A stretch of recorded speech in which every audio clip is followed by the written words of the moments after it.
Hi everyone, on Saturday, July the 26th, 8 races on ITV on Saturday, the best of the action from Ascot and York. The ground, well at York it's just on the easier side at the time of recording with showers forecast. Ascot, perfect ground conditions, again the chance of a shower on Saturday. Hopefully it won't get too bad. It's some top class racing. The King George VI at 4:10, probably the highlight at Ascot, a top class contest. We start off with our daily nap, sponsored by Priced Up Bet. This goes in the 220 at Ascot. It's the Group 3 Valiant Stakes over a mile, and I think Bermuda Longtail is well worth chancing here at around about 10-1. Now Andrew Balding continues in blistering form. I think he's had 6 winners at the time recording in the last fortnight. They're all flying along, and this filly I thought shaped really well on her first 2 starts this season at Kempton and York. Arguably she should have won both of those. She was left with an awful lot of ground to make up at York, running on really strongly in a valuable listed contest.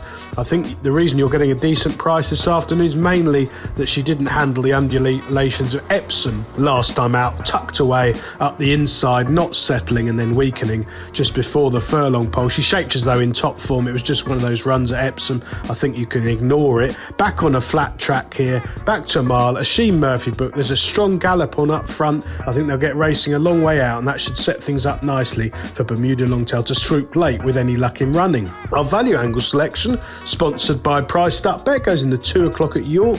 One of those wide open 6 furlong handicaps that York put on when they race every Saturday. Excellent prize money, and I like Coburn here from the James Tate yard. And I think it's fair to say James has had a disappointing season so far. He's very much a young trainer to follow. They've got lots of nice horses. He's not been having that many runners, so I wonder if there's been something on them, but he has had a winner in the last fortnight. I think Coburn's run 2 races with some promise in much better company, including in the Group 3 Jersey at Royal Ascot last time out, probably on the wrong side of the track that day, but did show plenty of pace. And I think this first handicap in his career, he looks on a pretty lenient mark to me, and he should now be cherry ripe. He's only run 6 times in his life. Clifford Lee's been booked at 20-1 with Priced Up Bet. I think it's a more than fair price, well worth chancing. The remaining 6 races on ITV on Saturday, we'll spin through them in time order, starting at Ascot with the 140, a 6 furlong Group 3. Some fascinating fillies here for the Princess Margaret Stakes, and I think Stayer can improve again for a step up to 6 furlongs for the first time. Now she's won 2 of her 3 career starts so far. I was very taken with her win in the Dragon Stakes at Sandown last time out, over 5 furlongs. She's very well back there, flopped out the stalls, didn't see a great deal of daylight, but she picked up really strongly to assert up the hill, and I think this extra furlong will unlock a lot more improvement under James Doyle. She's definitely a filly going places. Back to York for the 240, 1 mile, 2 furlong, Group 2 this time. A small field. I think Stanhope Gardens can take this for Rafe Beckett. Continues in good form. Rafe, 3 winners in the last fortnight. I like this horse. He ran really well. He was quite well backed at a double-figure price for the Epsom Derby last time out. Won so impressively, but from the front by Lambourne. He suffered a troubled run through, and then I didn't think he quite got home in the final furlong. Back 2 furlongs in trip here. He should go really well on this flat track that will suit him.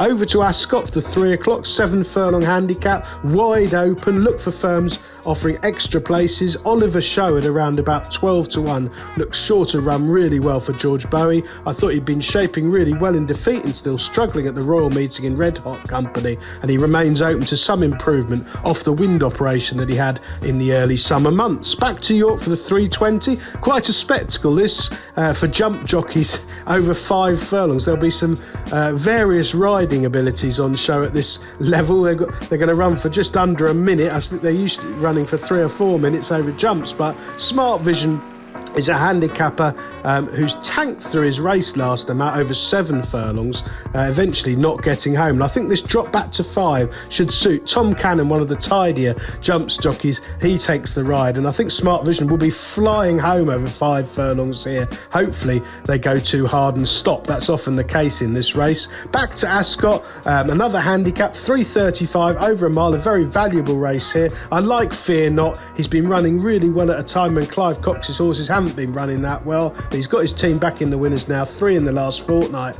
Clive, and I thought this progressive handicapper posted a career best effort over this course and distance last time out in the Red Hot Britannia, won by Arabian Story. He should go really well again. Perhaps look for those extra places and play each way. And finally to Ascot, the 410, the day's feature, 1 mile 4, Group 1, the King George VI and Queen Elizabeth Stakes. I think Calandigan at around 7 to 4 is going to take an awful lot of beating here on decent ground. There'll be people wanting to take him on. I know lots of people thought he jacked it at Epsom in the Coronation Cup when rather out-battled by Jan Bruegel, maybe, but I think you can put that down to Epsom a bit. He got the perfect ride and then hung a bit down the camber when asked to assert.